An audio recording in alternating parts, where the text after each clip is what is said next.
Story of a Soul by Saint Therese of Lisieux. Chapter 1. Earliest Memories. It is to you, dear mother, that I am about to confide the story of my soul. When you asked me to write it, I feared the task might unsettle me, but since then our Lord has deigned to make me understand that by simple obedience I shall please him best. I begin therefore to sing what must be my eternal song, the mercies of the Lord. Before setting about my task, I knelt before the statue of Our Lady, which had given my family so many proofs of our Heavenly Mother's loving care. As I knelt, I begged of that dear mother to guide my hand, and thus ensure that only what was pleasing to her should find place here.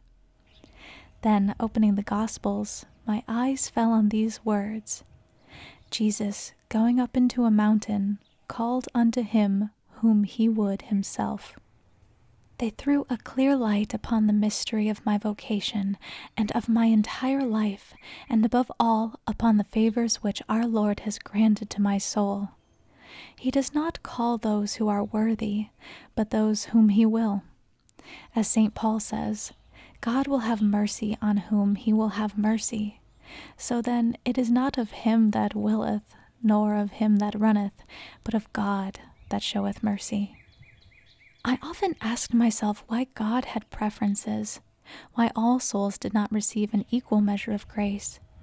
I was filled with wonder when I saw extraordinary favors showered on great sinners like St. Paul, St. Augustine, St. Mary Magdalene, and many others whom he forced, so to speak, to receive his grace.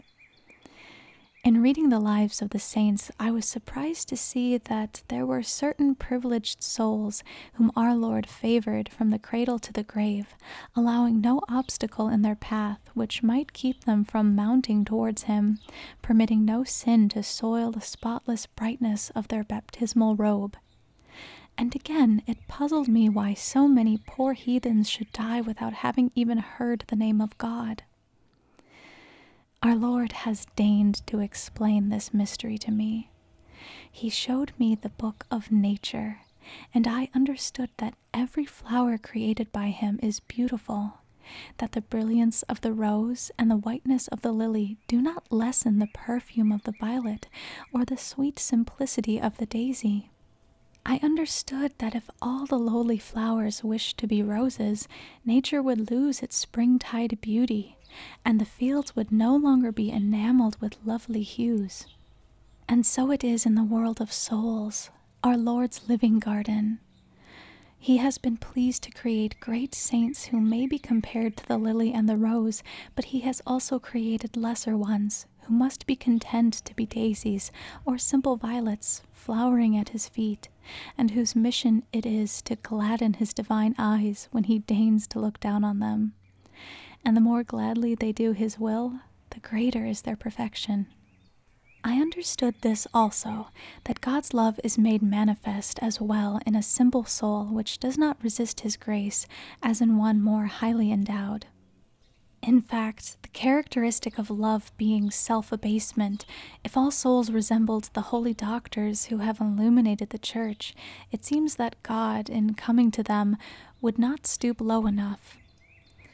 But he has created the little child who knows nothing and can but utter feeble cries, and the poor heathen who has only the natural law to guide him.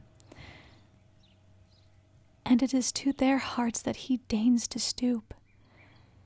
These are the field flowers whose simplicity charms him, and by his condescension to them, our Savior shows his infinite greatness. As the sun shines both on the cedar and on the floweret, so the divine sun illumines every soul, great and small, and all correspond to his care. Just as in nature the seasons are so disposed that on the appointed day the humblest daisy shall unfold its petals. You will wonder, dear mother, to what all this is leading, for till now I have said nothing that sounds like the story of my life. But did you not tell me to write quite freely whatever came into my mind? So it will not be my life, properly speaking, that you will find in these pages, but my thoughts about the graces which it has pleased our Lord to bestow on me. I am now at a time of life when I can look back on the past, for my soul has been refined in the crucible of interior and exterior trials. Now, like a flower after the storm, I can raise my head and see that the words of the psalm are realized in me. The Lord is my shepherd, and I shall want nothing. He hath set me in a place of pasture. He hath brought me up on the water of refreshment. He hath converted my soul. He hath led me on the paths of justice for his own name's sake. For though I should walk in the midst of the shadow of death, I will fear no evils, for thou art with me. Yes, to me our Lord has always been compassionate and merciful, long-suffering and plenteous in mercy. And so it gives me great joy, dear mother, to come to you and sing his unspeakable mercies. It is for you alone that I write the story of the little flower gathered by Jesus. This thought will help me to speak freely, without troubling either about style or about the many digressions that I shall make. For a mother's heart always understands her child, even when it can only lisp, and so I am sure of being understood and my meaning appreciated. If a little flower could speak, it seems to me that it would tell us quite simply all that God has done for it, without hiding any of its gifts.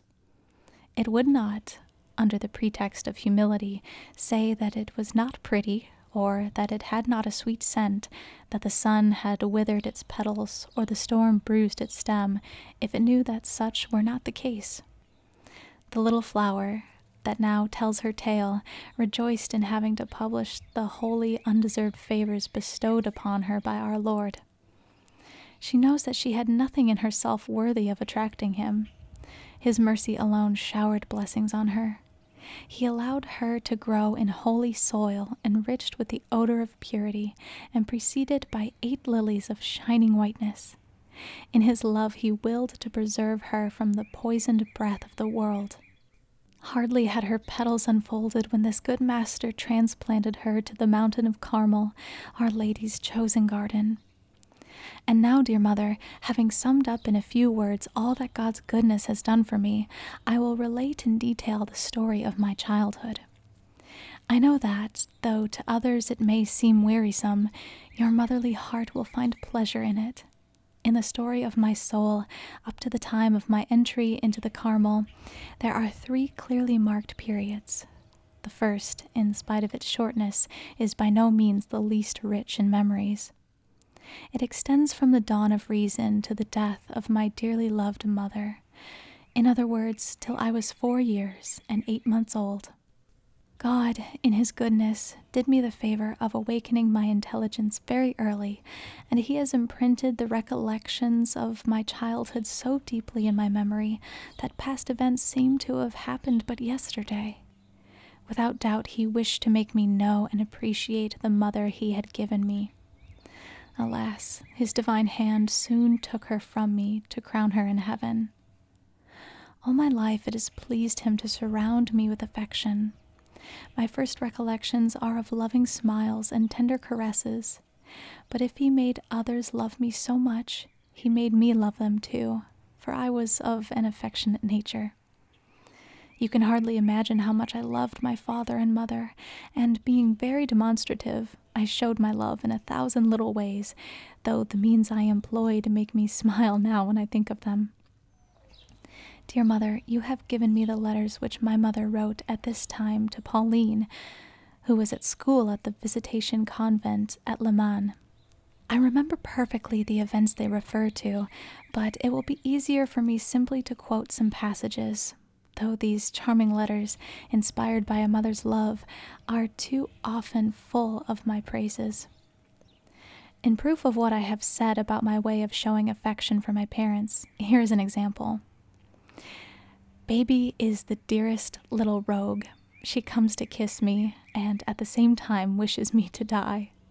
Oh, how I wish you would die, dear mamma, she said, and when she was scolded, she was quite astonished and answered, "But I want you to go to heaven, and you say we must die to go there." And in her outburst of affection for her father, she wishes him to die too. The dear little thing will hardly leave me. She follows me everywhere, but likes going into the garden best. When I am not there, she refuses to stay and cries so much that they are obliged to bring her back. She will not even go upstairs alone without calling me at each step, "Mamma, Mamma," and if I forget to answer, "Yes, darling," she waits where she is and will not move. I was nearly 3 years old when my mother wrote, "Little Therese asked me the other day if she would go to heaven." "Yes, if you are good," I told her. "Oh, Mamma," she answered, "then if I am not good, I shall go to hell?" "Well, you know what I will do. I shall fly to you in heaven, and you will hold me tight in your arms, and how could God take me away then?" I saw that she was convinced that God could do nothing to her if she hid herself in my arms. Marie loves her little sister very much. Indeed, she is a child who delights us all. She is extraordinarily outspoken, and it is charming to see her run after me to confess her childish faults. "Mamma, I have pushed Celine. I slapped her once, but I'll not do it again." The moment she has done anything mischievous, everyone must know. Yesterday, without meaning to do so, she tore off a small piece of wallpaper. You would have been sorry for her. She wanted to tell her father immediately. When he came home 4 hours later, everyone else had forgotten about it, but she ran at once to Marie, saying, "Tell Papa that I tore the paper." She waited there like a criminal for sentence, but she thinks she is more easily forgiven if she accuses herself. Papa's name fills me with many happy memories. Mamma laughingly said he always did whatever I wanted, but he answered, "Well, why not? She is the queen." Then he would lift me onto his shoulder and caress me in all sorts of ways. Yet I cannot say that he spoilt me. I remember one day while I was swinging, he called out as he passed, "Come and kiss me, little queen." Contrary to my usual custom, I would not stir and answered pertly, "You must come for it, Papa." He refused quite rightly and went away. Marie was there and scolded me, saying, "How naughty to answer Papa like that." Her reproof took effect. I got off the swing at once, and the whole house resounded with my cries. I hurried upstairs, not waiting this time to call Mamma at each step. My one thought was to find Papa and make my peace with him. I need not tell you that this was soon done. I could not bear to think I had grieved my beloved parents, and I acknowledged my faults instantly, as this little anecdote, related by my mother, will show. One morning before going downstairs, I wanted to kiss Therese. She seemed to be fast asleep, and I did not like to wake her, but Marie said, "Mamma, I am sure she is only pretending." So I bent down to kiss her forehead, and immediately she hid herself under the clothes, saying in the tone of a spoilt child, "I don't want anyone to look at me." I was not pleased with her, and told her so. A minute or two afterwards I heard her crying, and was surprised to see her by my side. She had got out of her cot by herself, and had come downstairs with bare feet, stumbling over her long night-dress. Her little face was wet with tears. "Mamma," she said, throwing herself on my knee, "I am sorry for being naughty. Forgive me." Pardon was quickly granted. I took the little angel in my arms and pressed her to my heart, smothering her with kisses. I remember also my great affection for my eldest sister Marie, who had just left school. Without seeming to do so, I took in all that I saw and heard, and I think that I reflected on things then as I do now. I listened attentively while she taught Celine, and was very good and obedient, so as to obtain the privilege of being allowed in the room during lessons. She gave me many trifling presents which pleased me greatly. I was proud of my 2 big sisters, but as Pauline seemed so far away from us, I thought of her all day long. When I was only just learning to talk, and Mamma asked, "What are you thinking about?" my answer invariably was Pauline. Sometimes I heard people saying that Pauline would be a nun, and without quite knowing what it meant, I thought, I will be a nun too. This is one of my first recollections, and I have never changed my mind. So it was the example of this beloved sister which, from the age of 2, drew me to the divine spouse of virgins. My dearest mother, what tender memories of Pauline I could confide to you here, but it would take me too long. Léonie had also a very warm place in my heart. She loved me very much, and her love was returned. In the evening when she came home from school, she used to take care of me while the others went out, and it seems to me I can still hear the sweet song she sang to put me to sleep. I remember perfectly the day of her first communion, and I remember also her companion, the poor child whom my mother dressed, according to the touching custom of the well-to-do families in Alençon. This child did not leave Léonie for an instant on that happy day, and in the evening at the grand dinner she sat in the place of honor. Alas, I was too small to stay up for this feast, but I shared in it a little, thanks to Papa's goodness, for he came himself to bring his little queen a piece of the iced cake.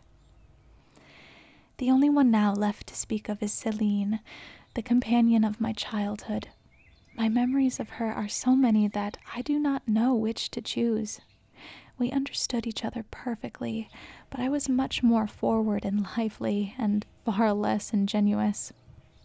Here is a letter which will show you, dear mother, how sweet Céline and how naughty Therese.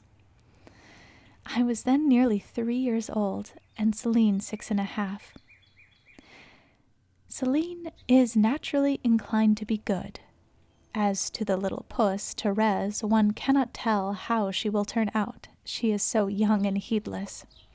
She is a very intelligent child, but has not nearly so sweet a disposition as her sister, and her stubbornness is almost unconquerable. When she has said no, nothing will make her change. One could leave her all day in the cellar without getting her to say yes. She would sooner sleep there. I had another fault also, of which my mother did not speak in her letters. It was self-love. Here are 2 instances. One day, no doubt wishing to see how far my pride would go, she smiled and said to me, "Therese, if you will kiss the ground, I will give you a halfpenny." In those days a halfpenny was a fortune, and in order to gain it I had not far to stoop, for I was so tiny there was not much distance between me and the ground. But my pride was up in arms, and holding myself erect, I said, "No, thank you, Mamma. I would rather go without it." Another time we were going into the country to see some friends. Mamma told Marie to put on my prettiest frock, but not to let me have bare arms. I did not say a word, and appeared as indifferent as children of that age should be, but I said to myself, I should have looked much prettier with bare arms. With such a disposition, I feel sure that I had been brought up by careless parents. I should have become very wicked, and perhaps have lost my soul. But Jesus watched over his little spouse, and turned even her faults to advantage. For, being checked early in life, they became a means of leading her towards perfection. For instance, as I had great self-love, and an innate love of good as well, it was enough to tell me once, "You must not do that," and I never wanted to do it again. Having only good example before my eyes, I naturally wished to follow it, and I see with pleasure in my mother's letters that, as I grew older, I began to be a greater comfort. This is what she writes in 1876. Even Therese is anxious to make sacrifices. Marie has given her little sisters a string of beads on purpose to count their acts of self-denial. They have really spiritual but very amusing conversations together. Céline said the other day, "How can God be in such a tiny host?" Therese answered, "That is not strange, because God is almighty." And what does almighty mean? It means that he can do whatever he likes. But it is more amusing still to see Therese put her hand in her pocket, time after time, to pull a bead along the string whenever she makes a little sacrifice. The children are inseparable, and are quite sufficient company for one another. Nurse has given Therese 2 bantams, and every day after dinner she and Céline sit by the fire and play with them. One morning Therese got out of her cot and climbed into Céline's. The nurse went to fetch her to be dressed, and when at last she found her, the little thing said, hugging her sister very hard, "Oh, Louise, leave me here. Don't you see that we are like the little white bantams? We can't be separated from one another." It is quite true that I could not be separated from Celine. I would rather leave my dessert unfinished at table than let her go without me, and I would get down from my high chair when she did, and off we went to play together. On Sundays, as I was still too small to go to the long services, Mamma stayed at home to take care of me. I was always very good, walking about on tiptoe, but as soon as I heard the door open, there was a tremendous outburst of joy. I threw myself on my dear little sister, exclaiming, "Oh, Celine, give me the blessed bread, quick!" One day she had not brought any. What was to be done? I could not do without it, for I called this little feast my Mass. A bright idea struck me. "You have no blessed bread. Make some." Celine immediately opened the cupboard, took out the bread, cut a tiny bit off, and after saying a Hail Mary quite solemnly over it, triumphantly presented it to me. And I, making the sign of the cross, ate it with devotion, fancying it tasted exactly like the real blessed bread.